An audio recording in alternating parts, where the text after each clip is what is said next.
So there are parallel force means we have seen concurrent force.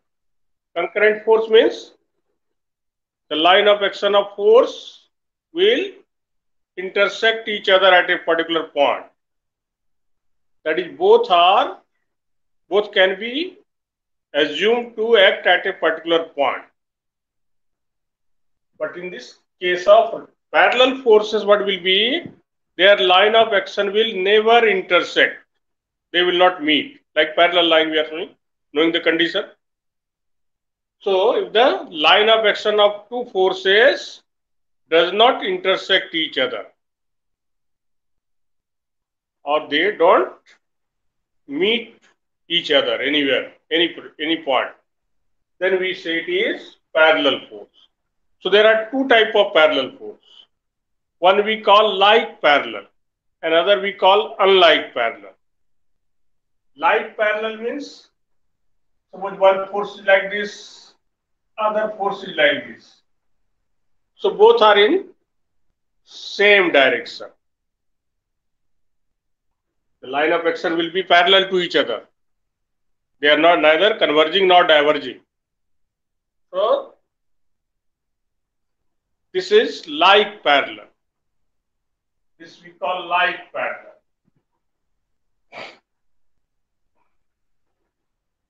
And if one is downward like this and other is acting upward, they are parallel to each other, but direction is just opposite.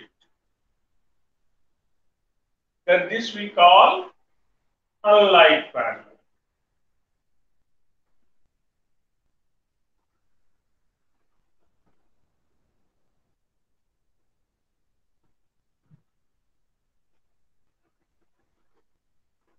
So we will derive the expression for magnitude and the point where the resultant can be assumed to act.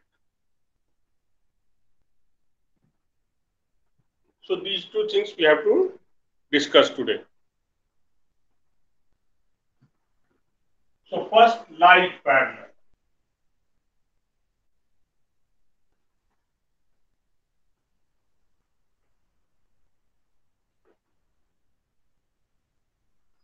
So suppose this is the object, maybe uniform scale or whatever it may, you can assume uniform or uniform, no problem. On this one, two forces are acting. Okay. One is here, another is here. This point A and this point is B.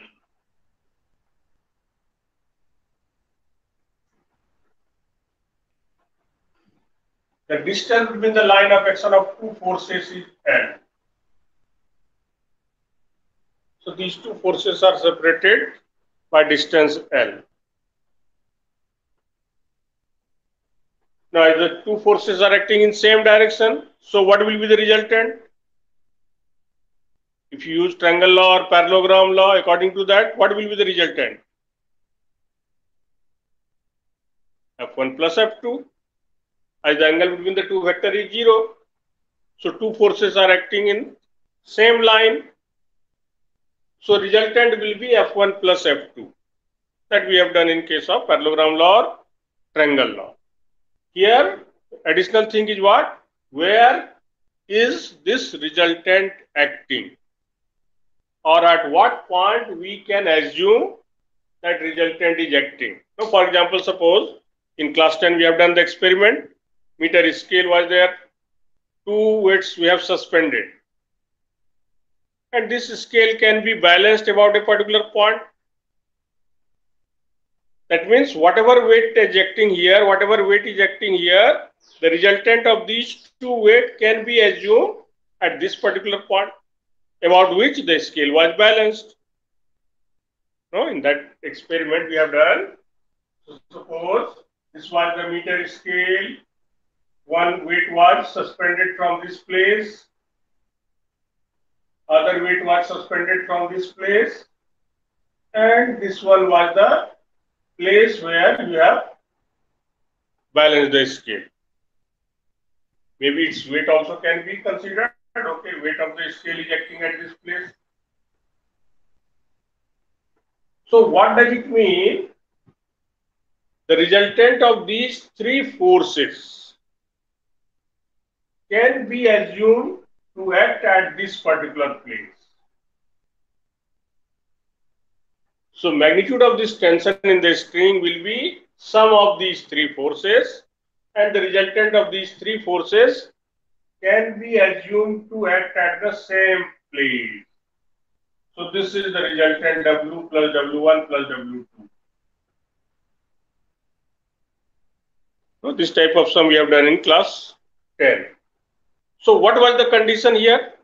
If the scale is in equilibrium under this at this point, what was the condition? We have applied total anti-clockwise moment must be equal to total clockwise moment. Same thing we will do here also. We are not going to apply any new concept. Same concept we will do apply here also. So suppose the resultant of these two forces are acting at this particular point. This is the resultant F1 plus F2. That means if you are applying a force F in this direction, this force and this force will keep the scale in equilibrium. That is, neither it is moving up nor down, neither clockwise nor anti-clockwise. So it is in equilibrium. That means the resultant of these two forces can be assumed to act at this particular point. Because according to condition for static equilibrium, net force must be 0. So whatever force is downward, same force is acting upward. So this F will be equal to F1 plus F2. Or this tension in the string you can save. If suppose this will be also equal to F1 plus F2.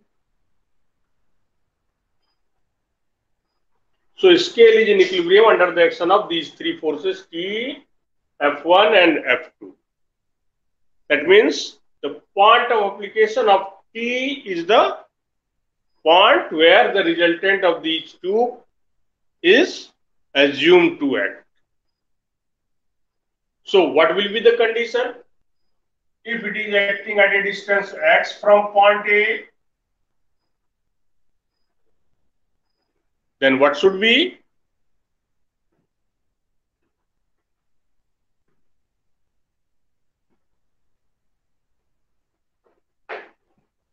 So this F1 into x must be equal to F2 into L minus x.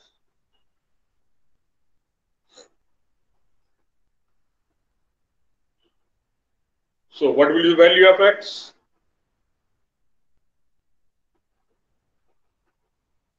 F1x from this side will come this side. F2 into x will be equal to F2 into L. So this x is F2 into L over F1 plus F2.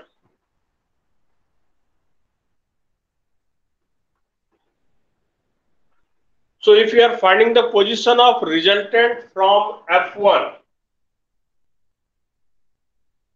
then in the numerator it is coming F2.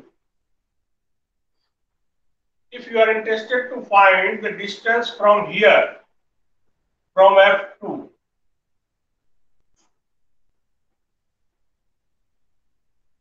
suppose this Y we are interested to find, then what will come?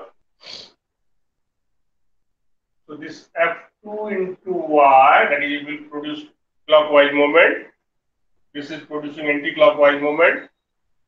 Moment of this T will be 0 about this particular point, where the resultant of these two is acting. Moment of this T will become 0. So naturally this moment and this moment should be equal. You are free, you can take moment about any point. About this point also you can take. Same condition will come. So F2 into Y must be equal to F1 into L minus Y. So from here you will get this Y will be F1 into L by F1 plus F.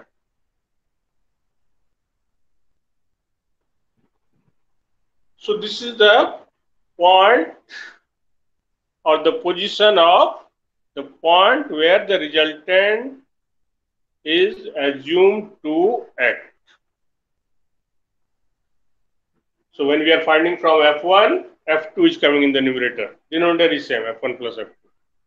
When you are finding the distance from F2, F1 is coming in the numerator. That we have to keep in mind. Or directly in one step only, we can find by applying principle of moment. This is like parallel.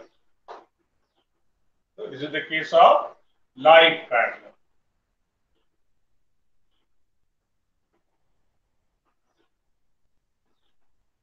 Now we are going to discuss about unlike parallel.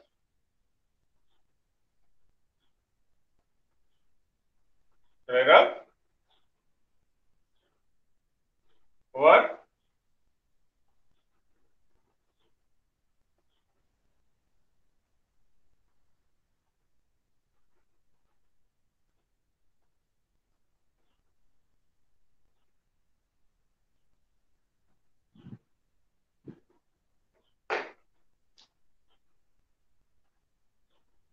Now the other situation is unlike parallel.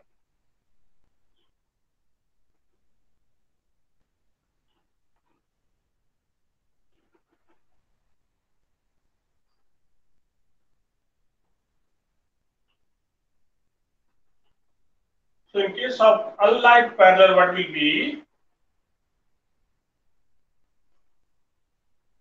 Suppose we are applying one force in this direction, F1, and other force is acting in this direction, F2 may be larger than F1 or F1 may be larger than F2, whatever it may be the situation, no problem. Now, what will be the magnitude of this resultant? As these two forces are opposite, so angle between the two vector is 180 degree. So the resultant of these two forces will be either we can find F2 or F2 minus F1. If F1 is large, then so the resultant will be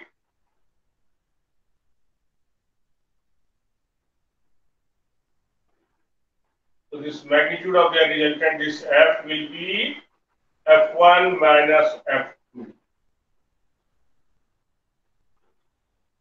If you are interested in direction also, then what will be F1 minus F2 along F1, or it can be F2 minus F1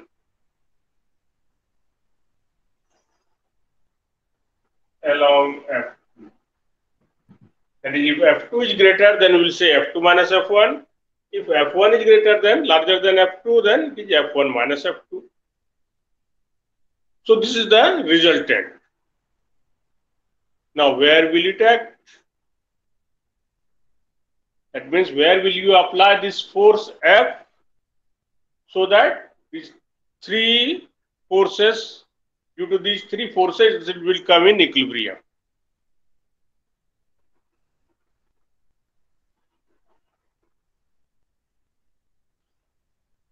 Now, where we should apply? Should we apply somewhere here? Different places are there. Okay, suppose where is that point? Should we apply here?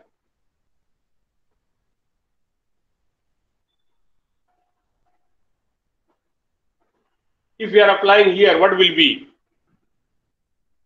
This will produce anti-clockwise moment. This is also producing anti-clockwise moment. So it cannot be in equilibrium. Net force can be zero. It can be in translatory equilibrium, but it will remain in, it will come in rotational equilibrium, because both the forces will produce moment in same direction. So where is the resultant acting? How will you find? So it cannot be within this line. If you are O is here somewhere, what will be? Then still same moment, means moment in same direction. So it cannot be in equilibrium when you place the fulcrum anywhere here. then where we should place the fulcrum? In order to bring it in equilibrium, where will the scale be suspended? So naturally it will not be within this line. It will be somewhere out, either this side or from this side. Okay, so naturally this will be somewhere out. Okay, maybe somewhere here, or someone is saying somewhere here. Now the two possibilities are there. Okay, suppose someone is saying, okay, I will take this side, someone is saying I will take this side. So which one is correct?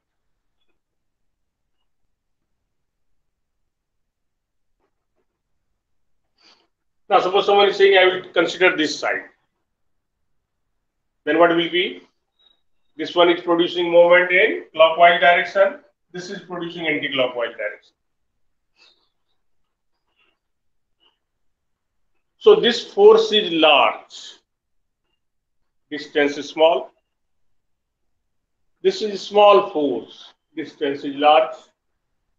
Then their product may be equal.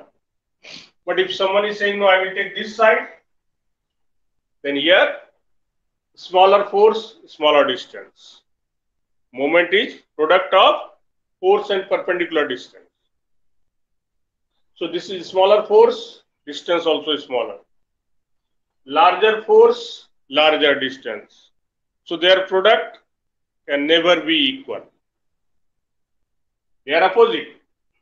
It has got the tendency to rotate this way. It has got the tendency to rotate this way. Moment is opposite, but they can't be equal. And for equilibrium, the moment produced by these two forces must be equal and opposite. So naturally, it should not be this side. So the point of their resultant will be closer to larger force. So always keep in mind their resultant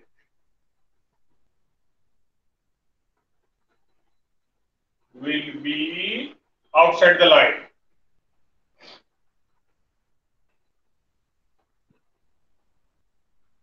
Outside the line, joining the two forces. No.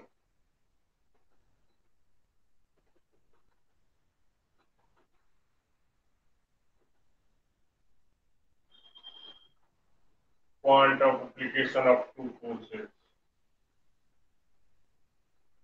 Outside the line, joining the point of application of two forces.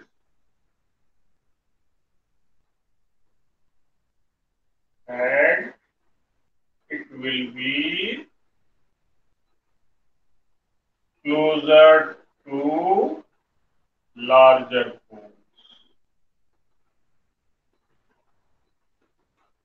So if F1 is larger, the resultant will be closer to F1.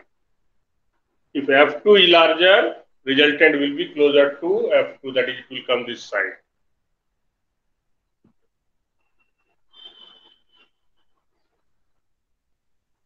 Okay, so suppose the resultant is acting at this particular point O. That means at this particular point O, if you are applying the force F, which is F1 minus F2, then this can be in equilibrium. No, sum of these two will be equal to this. That is, net force will be 0. Net torque will be 0 because moment is also 0. So this is the tensor. Resultant of their resultant is acting this side.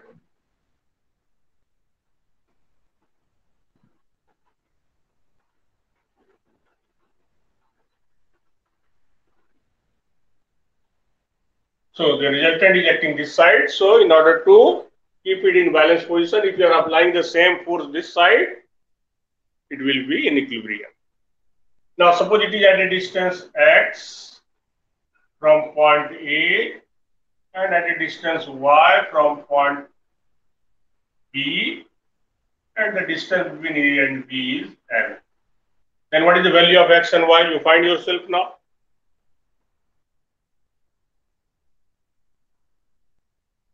what will be the value of x and y?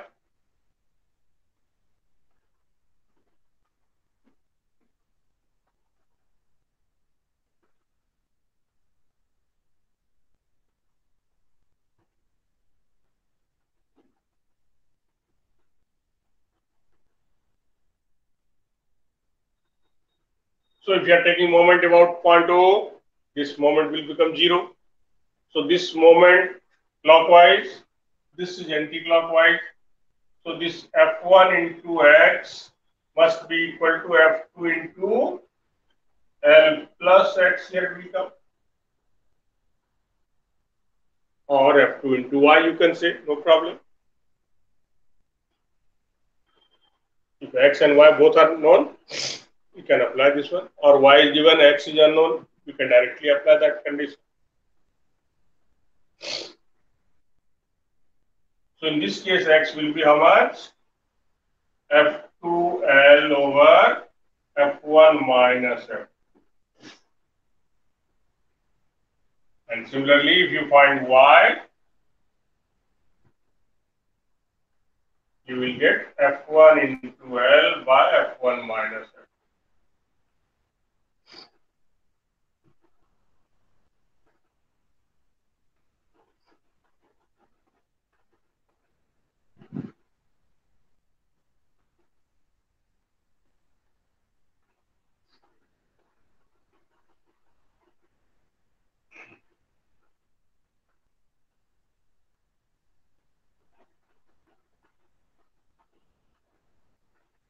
So this way we can find the position of the resultant of like and unlike parallel forces.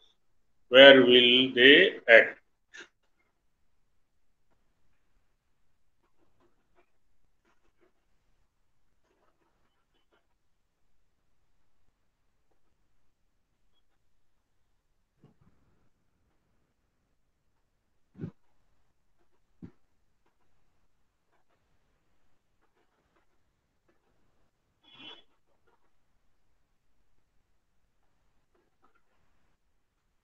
So in this chapter, we have to study this much only. So mainly we got the condition for equilibrium. That is, the net force must be 0, net torque must be 0. That is the general condition for equilibrium. Now, if the object is in equilibrium under the action of two forces, both the forces must be equal and opposite. If it is in equilibrium under the action of three forces, we can apply Lami's theorem in order to get whatever the unknown things are there. We can apply Lami's theorem. Or if many unknown things are there, then we can apply principle of moment also. So anyhow, whatever, suppose three variables are there, three things are unknown, we will require three equations. Now, for example, suppose you are given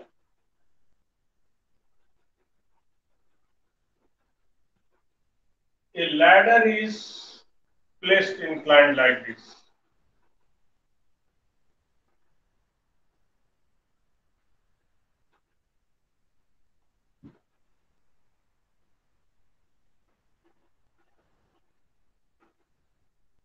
Friction may act at this place, it may act at this place also. Or sometimes you will be given wall is frictionless. Generally, wall you will be given frictionless. It may be both sides, it may act. So our concern is how we'll discuss this type of problem. Suppose a boy is standing somewhere here. On the ladder, he is present at this place. Now the weight of the ladder is acting somewhere here at the midpoint. This is weight W1. Weight of the boy is acting somewhere here. This is W2. Now this ladder, this surface is applying a normal reaction at this place N1. This is applying normal reaction at this place N2.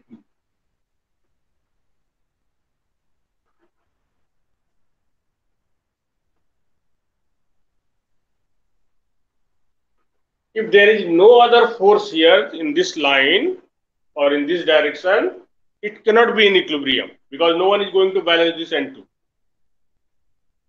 So in order to balance this N2, one force must act on the ground. So if the ground is also frictionless, this ladder can't be in stationary position. So there must be friction on the ground. So as this ladder will have a tendency to slip here down, that means this side, that side.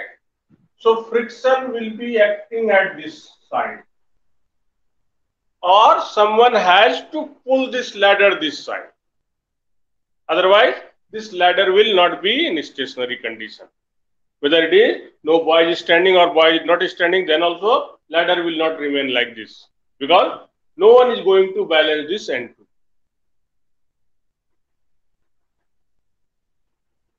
Okay.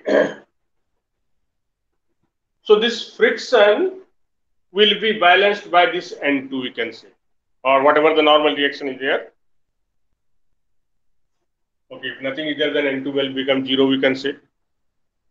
If here friction is given, because this will have tendency to go down, so if friction is given here, then friction will be acting this side only. This is F1, this is F2. If wall is given smooth, naturally, what will be? This F1 will be 0. Sometimes this friction will not be there. If this is not there, then F1 will be 0. Now, this ladder is in equilibrium under the action of these forces. So, one condition will be this W1 plus W2 must be equal to N1 plus F1 if F1 is there. So, one condition will be W1 plus W2 will be equal to N1 plus F1.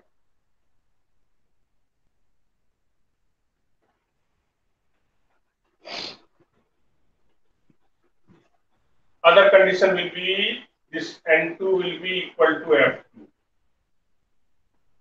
If only two things are unknown, we got the condition, but it will be not only two things, 3-4 things will be unknown, or 3-4 will be unknown, 3 things may be unknown. So in that case, what will be? We will find the moment. You are free, you can take moment about point A, you can take moment about point B, you can take moment about point O, you can take moment about point C, no problem. If you are taking moment about point A, these two moments will become 0.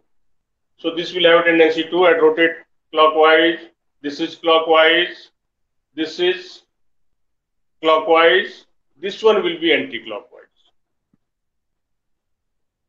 If you are taking moment about point C, moment about N1 and F2 will be 0, then this is anti-clockwise, this is anti-clockwise, this one clockwise, F1 also clockwise.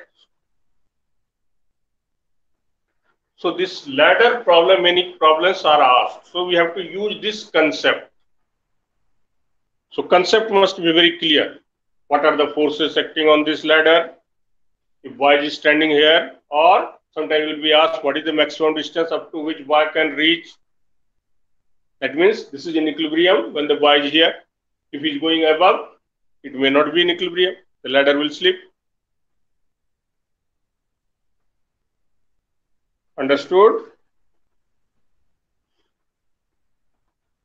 No need to say you solve the problem because you are not listening.